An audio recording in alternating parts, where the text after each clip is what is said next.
دیوانے اسلام کے معزز ناظرین، السلام علیکم۔ محترم سامعین، سیریا جسے لوگ شام کے نام سے بھی جانتے ہیں، ایک ایسا ملک ہے جسے دنیا کے کچھ ملک ترقی یافتہ نہیں دیکھنا چاہتے۔ یہی وجہ ہے کہ ہر وقت اس ملک کے حالات خراب رہتے ہیں۔ یہ ملک اسلامی لحاظ سے کیوں اہم ہے؟ کیوں زیادہ تر ممالک اس ملک میں ترقی نہیں دیکھ سکتے؟ سیریا کے موجودہ حالات کے پیچھے کون ہے اور ان کا کیا مقصد ہے؟ جغرافیائی لحاظ سے خطے کے دوسرے ممالک پر کیا اثرات مرتب ہو سکتے ہیں؟ اور سیریا یعنی شام کا اپنا مستقبل کیا ہوگا؟ یہ سب کچھ ہم جانیں گے آج کی اس ویڈیو میں، اسی لیے ویڈیو کو مکمل دیکھیں۔ ناظرین، اس ملک کا نام سیرین عرب ریپبلک ہے، جبکہ لوگ اسے شام کے نام سے جانتے ہیں۔ اس کی آبادی 23 ملین ہے، جبکہ کل رقبہ 1,85,000 مربع کلومیٹر ہے۔ محل وقوع کے لحاظ سے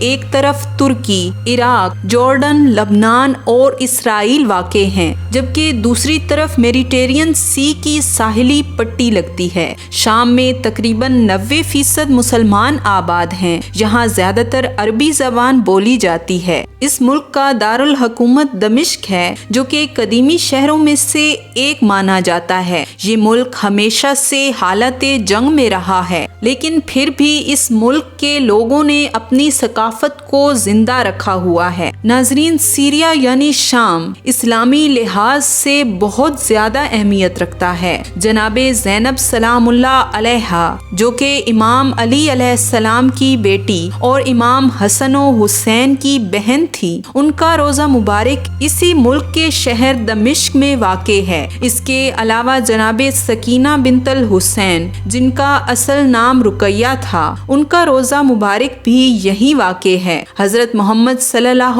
علیہ وآلہ وسلم کی زوجہ جناب ام سلمہ اور جناب ام حبیبہ کا روزہ مبارک بھی اسی جگہ پر واقع ہے، جبکہ حضرت بلال حبشی بھی اسی علاقے میں دفن ہیں۔ اس کے علاوہ کنیز فاطمہ بی بی فضہ کا مزار بھی یہیں پر موجود ہے۔ ناظرین، یزید مردود کا دربار بھی اسی جگہ پر واقع ہے۔ آج یہ ایک مسجد ہے جسے امیین مسجد کہا جاتا ہے۔ اس جگہ آج بھی یزید کا تخت، وہ مقام جہاں بی بی زینب سلام اللہ علیہا نے خطبہ دیا، جبکہ وہ جگہ جہاں سادات کو ٹھہرایا گیا، موجود ہیں۔ اس مسجد کے پاس ہی دربار شام موجود ہے، جہاں سے بی بی زینب سلام اللہ علیہا کو گزارا گیا تھا۔ اس کے علاوہ اس مسجد کی خاص بات یہ ہے کہ اس کے ایک مینار پر حضرت عیسیٰ علیہ السلام کا نزول ہوگا۔ حضرت یحییٰ علیہ السلام کا سر بھی اسی مسجد میں دفن ہے، جبکہ سلطان صلاح الدین ایوبی کا مزار اس مسجد کے سامنے موجود ہے، جنہوں نے بیت المقدس کو فتح کیا تھا۔ یہ تو تھی اس ملک کی اسلامی تاریخ۔ آئیے اب جانتے ہیں اس ملک کی سیاسی تاریخ اور حالات کے بارے میں۔ یہ علاقہ 11,000 سال پہلے بھی آباد تھا۔ پہلی صدی میں یہ رومی سلطنت کا حصہ تھا۔ 636 عیسوی میں جنگ یرموک میں شام مسلمانوں کے قبضے میں آ گیا۔ 661 عیسوی سے 750 عیسوی تک دمشق اموی خلافت کا دارالحکومت بنا، جبکہ عباسی خلافت کے دور میں شام بغداد کے ماتحت تھا۔ 12ویں صدی میں صلاح الدین ایوبی نے سیریا کے علاقوں کو آزاد کروایا، کیونکہ فلسطین اور بیت المقدس کی فتح ان علاقوں کو آزاد کروائے بغیر ممکن نہ تھی۔ اسی وجہ سے اسرائیل اس ملک پر اپنا اثر و رسوخ بڑھانا چاہتا ہے۔ 15ویں صدی میں یہ ملک سلطنت عثمانیہ کا حصہ بن گیا اور 400 سال تک اس کے زیر اثر رہا، جبکہ 1918 میں فرانس نے اس پر قبضہ کر لیا۔ 1946 میں اس ملک نے فرانس سے آزادی حاصل کر لی، لیکن 2011 میں پھر خانہ جنگی شروع ہو گئی۔ اس طرح اس ملک کے حالات بگڑنا شروع ہو گئے۔ 2011 میں بھی یہ خانہ جنگی ملک کے صدر بشار الاسد کو اتارنے کے لیے شروع ہوئی تھی۔ بشار الاسد نے اپنی تعلیم انگلینڈ میں مکمل کی اور اسے سیاست میں بھی کوئی خاص دلچسپی نہیں تھی۔ 1994 میں بشار الاسد کے بھائی کا کار ایکسیڈنٹ میں انتقال ہو گیا، جس کی وجہ سے اسے سیاست میں آنا پڑا۔ سیریا میں پچھلے 50 سالوں سے اسی خاندان کی حکومت تھی۔ بشار الاسد کے سیاست میں آنے کے کچھ عرصے بعد ہی لوگوں میں نفرت پیدا ہو گئی، کیونکہ بشار الاسد کی کارکردگی کچھ خاص نہ تھی، لیکن اسے ایران اور روس کی حمایت حاصل تھی۔ سیریا یعنی شام میں 10 سے بھی زیادہ باغی تنظیمیں موجود ہیں۔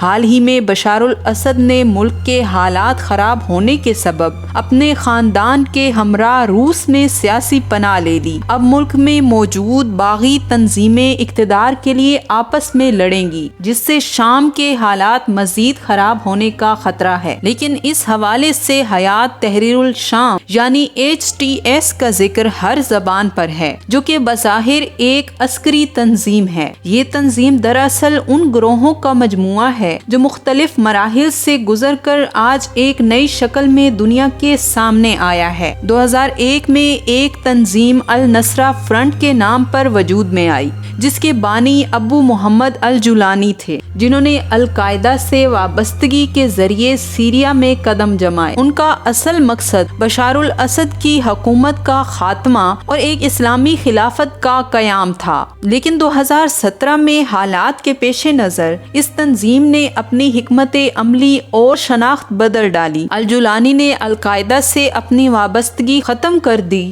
اور ایک نئے گروہ حیات تحریر الشام کی بنیاد رکھی۔ اب ان کا مقصد سیریا میں بشار الاسد کی حکومت کا خاتمہ اور اپنی حکومت کا قیام بن گیا۔ اس لیے HTS سیریا کے شمال مغربی علاقے، خاص طور پر ادلب کے گرد، نہ صرف عسکری بلکہ سیاسی قوت کے طور پر موجود ہے۔ اب سوال یہ پیدا ہوتا ہے کہ کیا اس تنظیم نے اپنے بلبوتے پر یہ قبضہ کیا یا اسے کسی عالمی طاقت کی حمایت حاصل ہے؟ اس حوالے سے یہ سننے میں آیا ہے کہ اسے ترکی کی حمایت حاصل ہے، جبکہ یہ بھی کہا جا رہا ہے کہ اس تنظیم کو امریکہ اور اسرائیل کی حمایت بھی حاصل ہے، جبکہ بعض کے نزدیک تو اس تنظیم کی تربیت کرنے اور اسے ہتھیار فراہم کرنے میں یوکرائن کا ہاتھ ہے۔ اور اب حالات یہ ہیں کہ شام کے کئی علاقے حکومت کے بجائے HTS کے قبضے میں ہیں، اور ماہرین کے مطابق جدید ہتھیار سے لبریز یہ تنظیم خطے کے دیگر ممالک کے لیے مشکلات کھڑی کر سکتی ہے۔